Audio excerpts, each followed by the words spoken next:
नदीवेसचा राजा मंडळाच्या सामाजिक उपक्रमाचं 18वं वर्ष. वर्षाअखेरीस स्मशानभूमी आणि हिरण्यकेशी नदीघाट स्वच्छतेचा उपक्रम. पर्यावरणपूरक जनजागृती फलक. संतवचनांचा सामाजिक संदेश. गडिंग्लज शहरातील नदीवेसचा राजा मंडळाच्या वतीने वर्षाअखेरीस राबवण्यात येणाऱ्या अनोख्या सामाजिक उपक्रमाने यंदा 18वे वर्ष पूर्ण केले. बुधवार 31 डिसेंबर रोजी या उपक्रमांतर्गत स्मशानभूमीची स्वच्छता, हिरण्यकेशी नदीघाट व परिसराची साफसफाई तसेच पर्यावरणपूरक व प्रबोधनात्मक फलक लावण्याचे काम उत्साहात पार पडले. या उपक्रमासाठी सकाळी 10 वाजता मंडळाचे कार्यकर्ते एकत्र जमले आणि कामाला सुरुवात केली. सुरुवातीला काम मर्यादित असेल असे वाटत असतानाच स्मशानभूमीच्या उत्तर व दक्षिण बाजूच्या भिंतीमध्ये पूर्ण वाढ झालेली झाडे आढळून आली. या झाडामुळे दगडी भिंतींना धोका निर्माण होण्याची शक्यता असल्याने ती काढणे आवश्यक होते. उभे राहण्यासाठी जागेची अडचण असतानाही सर्व कार्यकर्त्यांच्या सहकार्याने हे काम समाधानकारकरित्या पूर्ण करण्यात आले. यानंतर परिसरातील उगवलेले गवत व झुडपे काढण्यात आली.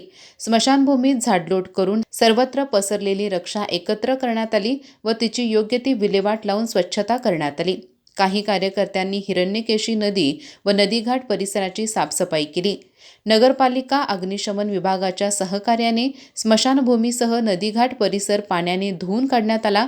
यावेळी परिसरात लोकप्रबोधनपर संतवचनाचे डिजिटल फलक तसेच स्वच्छता, पर्यावरण आणि सामाजिक जाणीवा वाढविणारे संदेश देणारे फलक लावण्यात आले.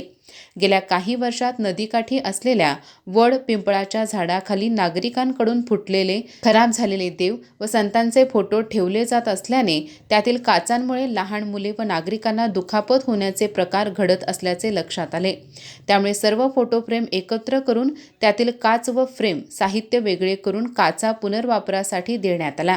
मृत्यूनंतर तिसऱ्या दिवशी ठेवण्यात येणाऱ्या नैवेद्यातून होणारी अन्न नासाडी तसेच मृत व्यक्तींचे कपडे, अंथरूण पांघरून, औषधे व अन्य साहित्य स्मशानभूमीत किंवा शेतात टाकण्याची चुकीची प्रथा थांबवावी या आशयाचे प्रबोधनात्मक फलकही लावण्यात आले. या सर्व उपक्रमाद्वारे स्वच्छता, पर्यावरण संरक्षण आणि सामाजिक जबाबदारीचा संदेश देत नदीवेसचा राजा मंडळाने आपल्या 18व्या वर्षातील सामाजिक कार्याची सांगता केली. अधिक माहिती आणि ताज्या घडामोडींसाठी आजच आमचे चॅनल सबस्क्राईब करा.